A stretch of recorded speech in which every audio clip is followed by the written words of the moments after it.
Pour ne rien manquer, abonnez-vous maintenant. Jean-Jacques Bourdin. Partons pour le sud de l'Ukraine. Le barrage de Nova Kakhovka près de Kherson en partie éventré. Barrage donc en partie détruit. L'Ukraine et la Russie s'accusent mutuellement. Félix Mathieu, plusieurs villages évacués. Oui, la compagnie des chemins de fer ukrainienne augmente le trafic de ses trains pour aider les autorités locales à évacuer des habitants de Kherson et des villages proches. Environ 16 000 personnes se trouvent en zone critique, déclare sur Telegram le chef de l'administration militaire pro-russe de cette région de Kherson. Le déferlement d'eau a atteint plusieurs bourgs proches du barrage, selon cette administration régionale installée par la Russie. Administration pro-russe qui cherche, cela dit, à minimiser ou en tout cas à rassurer. Le barrage n'est pas détruit et c'est un bonheur immense, déclare dans un communiqué ce chef du gouvernement régional. S'il le faut, dit-il, nous sommes prêts à évacuer les habitants des villages riverains. Pour autant, selon lui, leur vie n'est pas menacée. C'est ce qu'il prétend. Il en appelle à ne pas céder à la panique. Selon la Russie, ce sont des frappes russes, des frappes ukrainiennes selon la Russie qui auraient partiellement endommagé l'ouvrage. Côté ukrainien, justement, le président Zelensky convoque d'urgence son Conseil national de sécurité.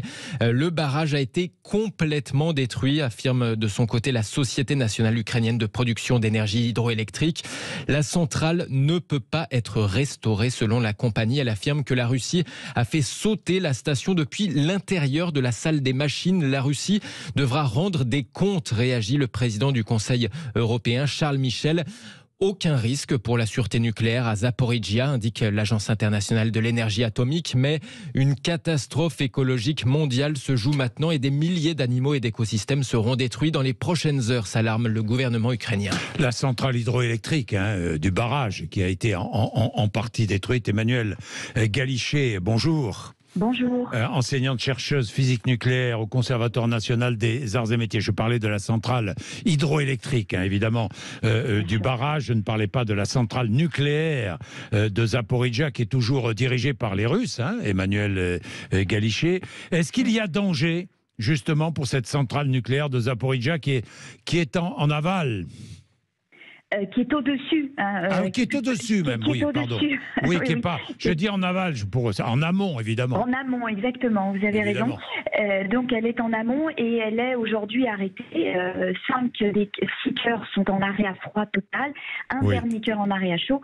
Donc elle ne produit plus d'électricité, donc il n'y a plus de problématique très forte de refroidissement. Il faut encore refroidir, bien sûr, mais aujourd'hui on n'est pas dans une problématique de sûreté nucléaire. Elle est refroidie par les eaux du Dniepr, Elle est refroidie par plein de circuits. Vous savez, voilà, il y a beaucoup de redondance. Ça veut dire qu'il y a plusieurs circuits de refroidissement.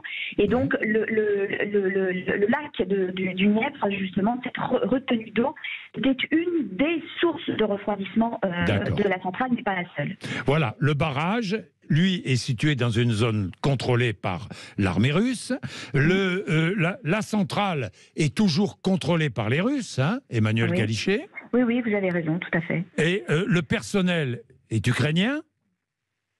Oui, normalement, il y a du personnel aussi russe, mais effectivement, il est en grande partie, en majorité ukrainien, et certains ont dû signer des contrats avec Rosatom, donc avec les Russes. Donc il y a une partie qui est sous contrat avec Energatom et une partie sous contrat. Bien, la destruction partielle du barrage n'a aucune conséquence donc sur la centrale nucléaire, disons-le clairement, Emmanuel Galichet. Rappelons quand même l'importance de cette centrale nucléaire. Alors oui, elle était en fonctionnement. Oui, elle produisait de l'électricité pour à peu près 20% de l'électricité totale de l'Ukraine. C'est une grande centrale nucléaire. C'est comme vous le savez la plus grande d'Europe avec 6 réacteurs d'à peu près 1000 mégawatts. Et donc c'était effectivement une grosse partie pour l'électricité en Ukraine.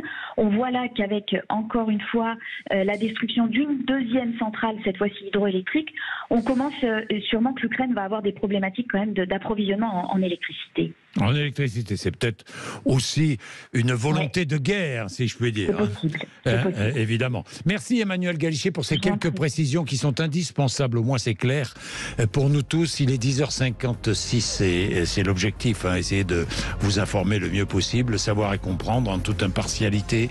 Il est 10h57. Merci. Nous allons parler d'immobilier, de logement surtout, le logement qui est un sujet essentiel. J'ai la sensation depuis des années que les responsables politiques ne prennent pas la mesure de l'importance du logement. Le logement qui est notre première dépense, à tous, le logement. Le plan du gouvernement, un plan a été présenté hier, mais il me paraît-il suffisant. Les professionnels sont sceptiques.